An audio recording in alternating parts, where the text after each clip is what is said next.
श्री शिवाय नमस्तुभ्यम हर हर महादेव। देखिए दोस्तों, आप सभी को पता है कि पितृपक्ष के बस कुछ ही दिन शेष रह चुके हैं और पूज्य गुरुजी ने बताया है कि यदि आपने पितृपक्ष के दौरान अपने पितरों के लिए कुछ भी उपाय नहीं किए हैं तो पितृपक्ष के दौरान आपको इन शेष दिनों में यह एक चमत्कारी उपाय जरूर करना है। मात्र आपको 11 चावल के दानों से एक ऐसा अचूक उपाय करना है। देखिए दोस्तों, यह उपाय आपकी मात्र 1, 2 या फिर 3 समस्याओं को दूर करने के लिए नहीं है। यह उपाय आपकी सारी समस्याओं को दूर करने के लिए है।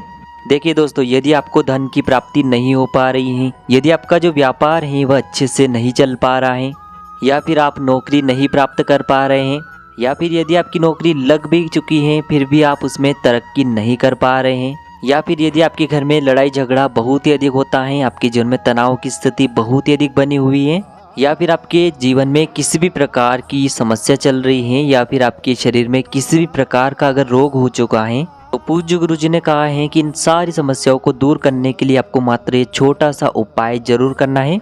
तो चलिए दोस्तों, जान लेते हैं उस विशेष उपाय के बारे में। लेकिन उससे पहले आप सभी से एक निवेदन है कि यदि आप चैनल पर पहली बार आए हैं तो चैनल को सब्सक्राइब करके कमेंट में ओम नमः शिवाय या फिर ओम पितृ देवताय नमः जरूर लिखें। देखिए दोस्तों, इन पितृपक्ष के शेष दिनों में आपको मात्र गुरुजी द्वारा बताए गए 2 से 3 चमत्कारी उपाय करने हैं। देखिए दोस्तों, पहला उपाय उन लोगों को करना है जिनके जीवन में उन्हें आर्थिक समस्या को लेकर बहुत ही अधिक परेशान होना पड़ रहा है। एक एक रुपयों को खर्च करने से पहले उन्हें कई बार सोचना पड़ रहा है। धन अगर उनके पास आ भी रहा है तो कहीं वह रोग में चला जाता है, कहीं बीमारी में चला जाता है। तो इससे लोगों को यह उपाय करना है। चलिए दोस्तों, जान लेते हैं इस पहले उपाय के बारे में। इस उपाय को करने के लिए आपको मात्र एक स्टील के पात्र के अंदर शुद्ध जल लेना है। देखिए, लोटा आपको स्टील का ही लेना होगा, आप तांबे का या फिर पीतल का नहीं ले सकते हैं। केवल आपको स्टील का पात्र लेना है और फिर इस पात्र के अंदर आपको 1 से 2 चम्मच कच्चा दूध मिला देना है। फिर इसी के साथ में आपको लेना है मात्र 11 चावल के दाने। देखिए, आप जो 11 चावल यानी कि अक्षत के दाने लेंगे वह कहीं से भी टूटे हुए या फिर खंडित नहीं होने चाहिए। अब दोस्तों, ये सभी सामग्री लेकर के आपको पहुंच जाना है भगवान शिव के मंदिर में। देखिए दोस्तों, गुरुजी ने बताया है कि इस उपाय को आप सुबह भी कर सकते हैं और शाम को भी कर सकते हैं। देखिए, गुरुजी ने बताया है कि यह जो उपाय है विशेषकर धन प्राप्ति के लिए है, और आगे जो आपको एक उपाय बताया जाएगा वो आपकी सारी समस्याओं को दूर करने के लिए होगा। गुरुजी ने उस उपाय के लिए तो इतना कह दिया है कि उस उपाय को करने के बाद आपकी जीवन की ऐसी कोई भी समस्या नहीं होगी जिसे महादेव की कृपा से दूर न किया जा सके। इसीलिए आपको यह दूसरा उपाय करने से तो बिल्कुल भी नहीं चूकना है। चलिए दोस्तों, सबसे पहले इस उपाय के बारे में हम जान लेते हैं। देखिए दोस्तों, सबसे पहले तो इन दोनों सामग्रियों को लेकर के आपको भगवान शिव के मंदिर में पहुंच जाना है। अब दोस्तों, आपके पास जो 11 चावल के दाने हैं उन्हें आपको एक एक करके उस पात्र के अंदर डालते जाना है और आपको श्री शिवाय नमस्तुभ्यम इस मंत्र का जाप करते रहना है। यानी कि आपको 11 बार इस मंत्र का जाप करते हुए एक एक चावल का दाना उस पात्र के अंदर डाल देना है। अब दोस्तों, आपको यह जो पात्र है भगवान शिव के शिवलिंग पर धीरे धीरे अर्पित करते जाना है और आपको समर्पित करते समय श्री शिवाय नमस्तुभ्यम या फिर ओम नमः शिवाय इस मंत्र का लगातार जाप करते रहना है। दोस्तों, जैसे ही यह जल शिवलिंग से होकर के जलाधारी की ओर बह करके आएगा तो इस जल का कुछ भाग आपको अपने उसी पात्र में थोड़ा सा झेल लेना है। अब आपको महादेव से प्रार्थना कर लेनी है कि हमारे जीवन में जो भी धन से जुड़ी समस्याएं चल रही हैं वह सभी दूर हो, और फिर यह जल लेकर के आपको सीधे पहुंच जाना है अपने घर पर।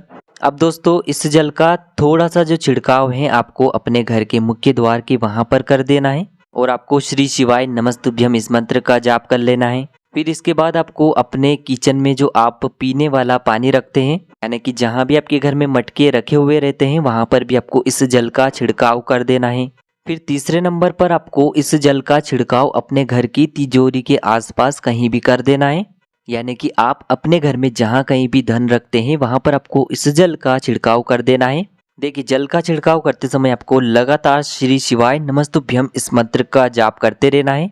गुरुजी ने बताया है कि पितृपक्ष के शुक्रवार के दिन यदि यह उपाय हम करते हैं तो हमारे जीवन से जो धन धान्य की समस्या है वह हमेशा के लिए समाप्त हो जाती है। अब दोस्तों, हम जान लेते हैं पूज्य गुरुजी द्वारा बताए गए दूसरे सबसे विशेष उपाय के बारे में।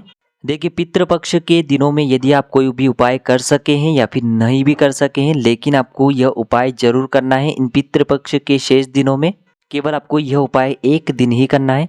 देखिए यदि आपके शरीर में कोई रोग हो चुका है या फिर आप अपने घर में धन की समस्या को लेकर परेशान हैं, व्यापार आपका अच्छे से नहीं चल पा रहा है, नौकरी में किसी भी प्रकार की समस्या आ रही है, घर में लगातार लड़ाई झगड़े होते ही रहते हैं, बच्चे आपकी कोई भी बात नहीं मानते हैं, तो आपके जीवन में यदि किसी भी प्रकार की समस्या चल रही हो तो आपको यह एक विशेष उपाय जरूर करना है।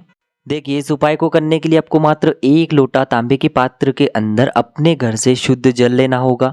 फिर इसी के साथ में आपको एक प्यारी सी बेलपत्र ले लेनी है। यदि आपके पास बेलपत्र नहीं है तो शिवलिंग पर चढ़ी हुई बेलपत्रों को आप पुनः शुद्ध जल से धोकर के उपयोग कर सकते हैं। देखिए बेलपत्र को लेते समय आपको ध्यान रखना है कि बेलपत्र कहीं से भी कटी फटी या फिर खंडित नहीं होनी चाहिए। अब दोस्तों ये दोनों सामग्री लेकर के आपको सीधे पहुंच जाना है भगवान शिव के मंदिर में। देखिए गुरुजी ने बताया है कि यह उपाय भी आप सुबह से लेकर के शाम तक किसी भी समय कर सकते हैं। देखिए दोस्तों सबसे पहले तो आपको एक कार्य करना है। शिवलिंग के सामने जो नंदी महाराज होते हैं और आपके पास जो एक बेलपत्र है, सबसे पहले तो उस बेलपत्र को आपको नंदी महाराज के सिर पर समर्पित कर देना है। देखिए बेलपत्र की जो चिकनी साइड होगी वह नंदी महाराज के सिर से स्पर्श होगी और जो डंडी है वो आपको ऊपर की तरफ रखना है। इस प्रकार से आपको यह बेलपत्र नंदी महाराज के सिर के वहां पर समर्पित करना है। दोस्तों यह बेलपत्र आपको केवल नंदी महाराज के मस्तक पर स्पर्श करवानी है। अब वहां से आपको यह बेलपत्र उठानी है और माता अशोक सुंदरी वाला जो स्थान होता है शिवलिंग पर, वहां पर आपको इस बेलपत्र को पुनः स्पर्श करवा देना है। देखिए माता अशोक सुंदरी वाले स्थान पर आपको इस प्रकार से स्पर्श करवाना है यह बेलपत्र की इसकी डंडी जलाधारी की ओर रहेगी और इसकी जो चिकनी साइड है वह माता अशोक सुंदरी से स्पर्श रहेगी। फिर दोस्तों यह जो बेलपत्र है आपको तीसरे स्थान पर शिवलिंग के ऊपर जो जलाधारी लटकी हुई रहती है, जिससे कि एक एक बूंद जो जल की होती है वह शिवलिंग पर गिरती है, वहां पर आपको इस बेलपत्र को स्पर्श करवा देना है। देखिए दोस्तों यदि शिवलिंग के ऊपर जलाधारी या फिर मटकी नहीं है तो आप ये बेलपत्र सीधे शिवलिंग पर अर्पित कर सकते हैं। देखिए अंत में जब भी आप बेलपत्र को शिवलिंग पर अर्पित करेंगे तो इसकी जो चिकनी साइड होगी वह शिवलिंग से स्पर्श होगी और इसकी जो डंडी है आपको जलाधारी की ओर रखना है। इस प्रकार से आपको अंत में यह बेलपत्र शिवलिंग पर अर्पित कर देना है। बेलपत्र को रखते समय आपकी जो भी समस्या है, जिस भी समस्या के लिए आप ये उपाय कर रहे हैं, उस समस्या को दूर करने के लिए आपको अवधूतेश्वर महादेव से प्रार्थना कर लेनी है। इसके बाद जो आप जल का पात्र लेकर के गए थे, इस जल को आपको धीरे धीरे शिवलिंग पर समर्पित कर देना है। जल को समर्पित करते समय आपको लगातार श्री शिवाय नमस्तुभ्यम इस मंत्र का जाप करना है और अवधूतेश्वर महादेव का आपको मन में स्मरण करते रहना है। अब दोस्तों जैसे ही ये जल जलाधारी के वहां पर बह करके आएगा तो इस जल को आपको उसी पात्र में झेल लेना है और इस जल को सीधे लेकर के आपको पहुंच जाना है अपने घर पर। अब दोस्तों जहां भी आपके घर में पीने वाला पानी रखा हुआ है, जहां कहीं भी आपके घर में मटके या फिर आरओ लगा हुआ है, उसमें आपको यह जल मिला देना है और फिर इस जल का आपको अपने घर के प्रत्येक सदस्य को आचमन करना है। देखिए यदि आपके बच्चे गलत संगत में जा रहे हैं तो उन्हें आपको इस जल का आचमन करवा देना है। यदि आपकी नौकरी में तरक्की नहीं हो पा रही है तो आपको इस जल का आचमन करना है। या फिर जिनके घर में लड़ाई झगड़े की समस्या हो रही है, घर में बहुत अधिक क्लेश रहता है, यानी कि किसी भी प्रकार की अगर समस्या है तो इस जल का आपको सभी को आचमन करना है। जल का आचमन करने के बाद आपको महादेव से प्रार्थना कर लेनी है। पूज्य गुरु जी ने कहा है कि पितृपक्ष के शेष दिनों में यदि यह उपाय हम एक बार कर लेते हैं तो हमारे जीवन के सारे संकट, सारे कष्ट अवधूतेश्वर महादेव की कृपा से दूर होने लगते हैं। तो आपको यह विशेष उपाय इन पितृपक्ष के शेष दिनों में करने से चूकना नहीं है। अब दोस्तों हम जान लेते हैं तीसरे और अंतिम उपाय के बारे में। देखिए ये उपाय आपको मात्र शुक्रवार के दिन करना है। चूँकि आप सभी को पता है कि शुक्रवार का दिन माता लक्ष्मी को समर्पित होता है और इलायची के द्वारा किया गया उपाय माता लक्ष्मी को बहुत ही जल्दी से प्रसन्न करता है। देखिए इस उपाय के लिए आपको मात्र 2 हरी इलायची लेनी है और साथ में आपको थोड़ा सा शहद लेना है। देखिए शहद आपको मात्र 1 चम्मच ही लेना है। देखिए दोस्तों ये 2 हरी इलायची और 1 चम्मच शहद लेकर के आपको सीधे पहुंच जाना है भगवान शिव के मंदिर में। देखिए गुरुजी ने इस उपाय के लिए बताया है कि यह उपाय आप सुबह से लेकर के शाम तक किसी भी समय कर सकते हैं। देखिए दोस्तों सबसे पहले तो आपके पास जो 2 हरी इलायची हैं, इन्हें आपको भगवान शिव के शिवलिंग पर अर्पित कर देना है श्री शिवाय नमस्तुभ्यम इस मंत्र का जाप करते हुए। फिर दोस्तों आप जो अपने साथ 1 चम्मच या फिर आधा चम्मच जितना भी शहद लेकर के आए हैं उसे आपको इन दोनों हरी इलायची पर समर्पित कर देना है। फिर आपको श्री शिवाय नमस्तुभ्यम इस मंत्र का जाप कर लेना है और आपके जीवन में जो भी धन से जुड़ी समस्याएं चल रही हैं उसको महादेव से दूर करने के लिए आपको प्रार्थना कर लेनी है।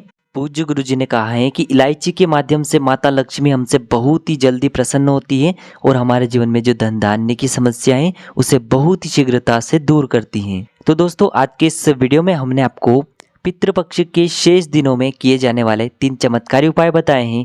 जो भी उपाय आपको उचित और सरल लगता है उसे आप कर सकते हैं। उपाय से जुड़ा किसी भी प्रकार का अगर सवाल रहता है तो कमेंट में पूछ लें। श्री शिवाय नमस्तुभ्यम, हर हर महादेव।